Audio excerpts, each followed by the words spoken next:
আমরা আসলে যেটা চাই সেটা হচ্ছে চিরস্থায়ী একটা সমাধান। যেটা হচ্ছে আপনার ২০১৮ সালের যে আন্দোলনটা হলো, ওই আন্দোলনের পরে মাননীয় প্রধানমন্ত্রী যখন হচ্ছে কোটার বাতিল করে একটা পরিপত্র জারি করলো জনপ্রশাসন মন্ত্রণালয়, সেটা আবার হচ্ছে এই বছর এসে ৬ জুন সম্ভবত আবার হচ্ছে ভবন্য আদালত আবার এটাকে আদালতের আপিল বিভাগ সম্ভবত এই কোটাকে আবার অবৈধ ঘোষণা করেছে, যেটার বিরুদ্ধেই আসলে আমাদের ছাত্র সমাজের অবস্থান। আমরা চাই একটা দীর্ঘমেয়াদী সমাধান, চিরস্থায়ী সমাধান।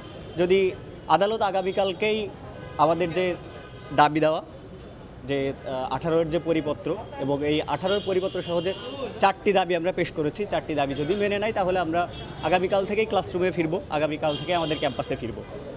চিরস্থায়ী একটা সমাধান চাচ্ছি। না, আসলে আদালত তো তার নিজস্ব গতিতে চলবে, এটা মানে বিচার বিভাগ নিয়ে তো আমাদের কথা বলার কোনো এখতিয়ার নেই। তবে যেটা আমরা বলতে পারি যে আমাদের যে দাবি দেওয়াগুলো, ছাত্রদের যে দাবি দেওয়াগুলো আমরা দেখে আসছি যে 52 থেকে শুরু করে 52, তারপরে হচ্ছে আমাদের 69-এর গণ অভ্যুত্থান, 71, সব জায়গায় যে ছাত্র সমাজের একটা ভূমিকা ছিল, সেই প্রেক্ষাপট থেকে আমরা আসলে 18 বলেন, এই 24-এর বলেন, আমরা আশা করতে পারি যে আদালত আমাদের দাবি দেওয়াগুলো মেনে নেবে। কিন্তু মানে বিষয় হচ্ছে যে একটা বৃহত্তর জনগোষ্ঠী এবং শিক্ষার্থীদের সবথেকে বড় অংশ যেখানে কোটা চাচ্ছে না, সেখানে আদালত কেন আসলে আবার পুনরায় কোটাকে আবার নিয়ে আসার যে পাইছে, সেটা আসলে কি কারণে? মানে আদালতের কোনো এজেন্ডা আছে কিনা বা সরকারের আদালতের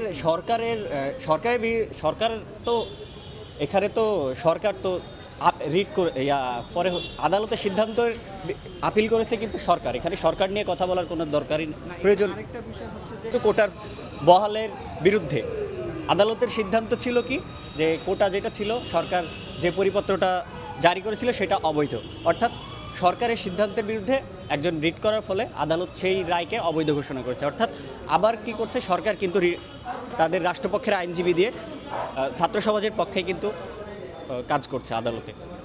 সুতরাং এখানে আদালতের প্রশ্নটা আসতে পারে, আদালত নিয়ে প্রশ্ন আসতে পারে, সরকারের ভূমিকা নিয়ে তো আমরা প্রশ্ন করতে পারি না। সেটা আবার হচ্ছে এই বছর এসে ৬ জুন সম্ভবত আবার হচ্ছে ভবন্য আদালত আবার এটাকে আদালতের আপিল বিভাগ সম্ভবত এই কোটাকে আবার অবৈধ ঘোষণা করেছে, যেটার বিরুদ্ধেই আসলে আমাদের ছাত্র সমাজের অবস্থান। আমরা চাই একটা দীর্ঘমেয়াদী সমাধান, চিরস্থায়ী সমাধান। যদি আদালত আগামীকালকেই আমাদের যে দাবি দেওয়া যে 18-এর যে পরিপত্র এবং এই 18-এর পরিপত্র সহ যে 4টি দাবি আমরা পেশ করেছি, 4টি দাবি যদি মেনে নেয় তাহলে আমরা আগামীকাল থেকেই ক্লাসরুমে ফিরবো, আগামীকাল থেকে আমাদের ক্যাম্পাসে ফিরবো। চিরস্থায়ী একটা সমাধান চাচ্ছি।